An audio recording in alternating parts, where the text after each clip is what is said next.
Hi guys! Magandang hapon po. Ito po sa Germany. Ngayong araw na to, gagawa po ako ng request ng isa kong kaibigan na gusto rin siyang gumawa ng ginagawa ko. Yung hobbies ko.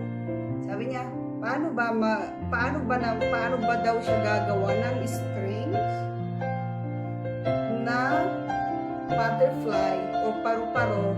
Hindi naman daw siya marunong mag-drawing or mag-pen. Kaya sabi ko, okay, gagawin ko to sa video para sa'yo, para makita mo. So far, hindi pa pwedeng mag-meet ngayon. Lockdown pa rin kami rito. Kaya, itong video na to, ay request niya. Dahil noon, di naman niya alam, di naman ako nagbibideo ng mga ginagawa ko. Usually, ginagawa ko lang to just for fun. So, ito ngayon, may print akong simple lang to.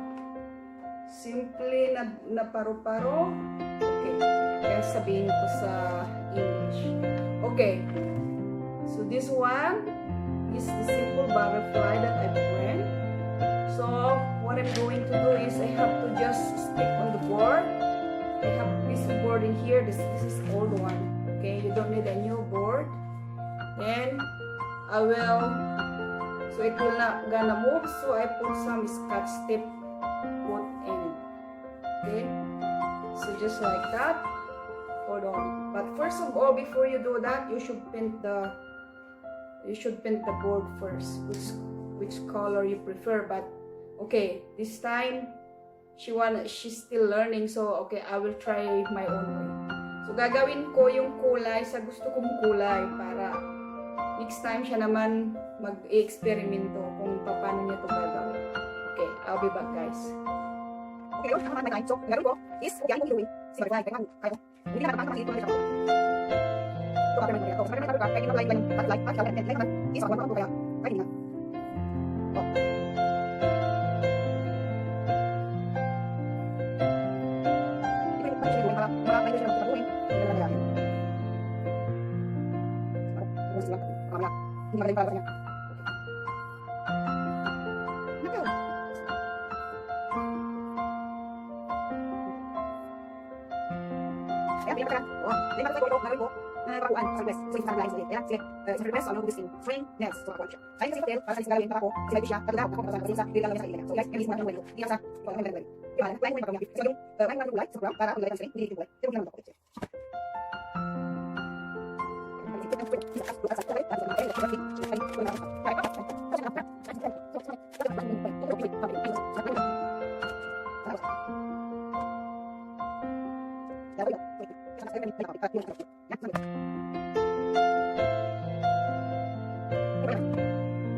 Ayan po. Yan, pakuin ko lang siya. Kasi ito, ang gagawin ko ay yung strings. Okay. Ay mga letter. Guys, pwede lang siya pakuin. So, dapat kanya kapag yung pag lang. Sa, alos yung pakon na kalaharan ko. Kalaharan ko sa kalaharan ko para stable siya. Okay.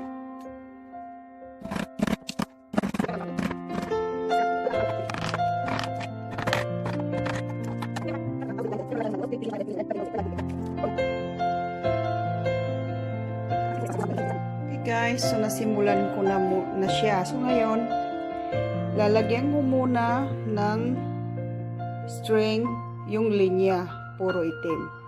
Okay? So next, saka ko na muna ipapakita sa inyo. Papaikutan ko muna lahat siya ng black string. Okay?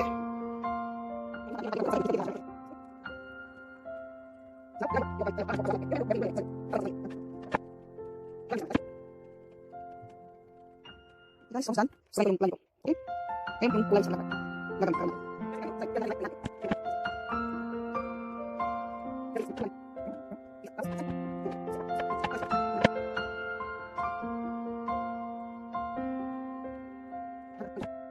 So, this is the second step, guys. Tapos na tayo doon. Dito naman tayo sa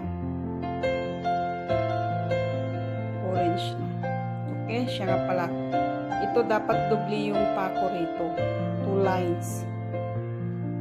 Ganon din dito. Okay. Tapos ikutin nyo rin to ng 3 beses. Kada isang ikot, gagawin nyo ikot kayo ng 3 beses. Tapos ng 3 beses, ano siya, cross lang, ganon. Sigsag lang. Pasigsag lang yung ikot ng sinulid. Okay.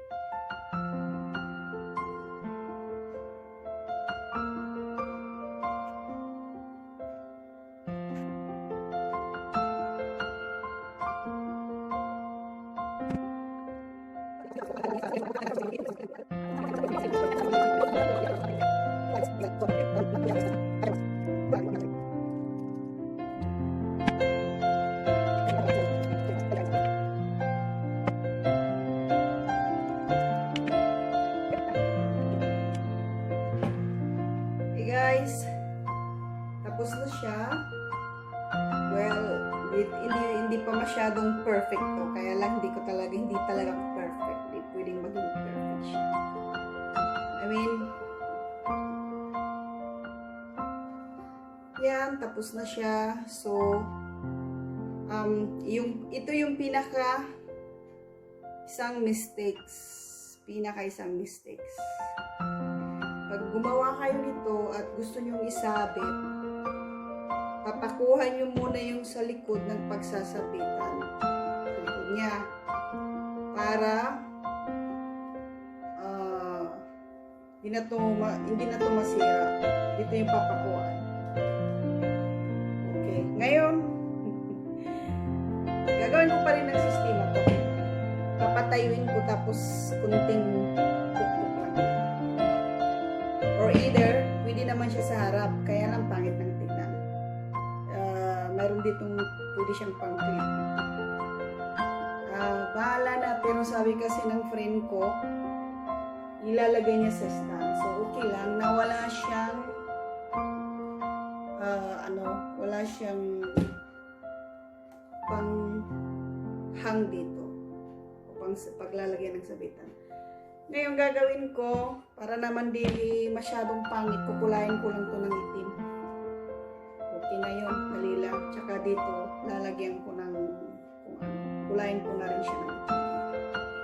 Okay guys, so sana meron kayong natutuhan at panoorin nyo palagi ang aking next video. Sa next video ko po gagawa ulit po ako ng bracelet. String bracelet naman ang gagawin ko ulit. At gagawa ko na iba-ibang klaseng technique ng string bracelet. Okay? Thanks for watching and keep watching and subscribe.